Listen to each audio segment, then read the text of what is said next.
अंतःकरणातूनच काय येतो, राग येतो, अंतःकरणातूनच खून येतो. ह्या गोष्टी देह स्वभावाच्या आहेत आणि आपल्याला देह स्वभावानं चालायचंय का आत्म्यानं चालायचं हे आपल्या हातात आहे.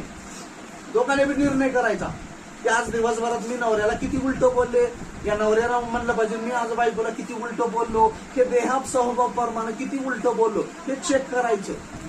मी नवऱ्याची निंदा केली का, मी नवऱ्याला उलटं बोललं का, नवऱ्याला शिवीगाळ केली का, नवऱ्याला श्राप दिला का, हे सगळं देह स्वभावाप्रमाणे आहे. आणि देह स्वभावाप्रमाणे कुठे जाणार आहे तर मग होय ना, आता नवरा बायकोचं बी असेल पण शेवटी हा चाललाय स्वर्गात आणि ही चालली आहे नरकात. रोजचं तर चांगल्या शिट्ट्या वाजायला पण वागणूक चालचणूक आपल्याला नरकात घेऊन जाईल.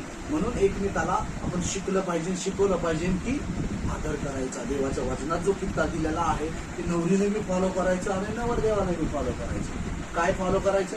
वचन की मी एक चांगली वधू बनणार, एक नवरी बनणार, त्या नवऱ्याची चांगली बायको बनणार.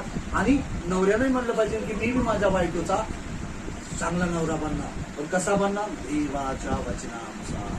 हालेलुया. असं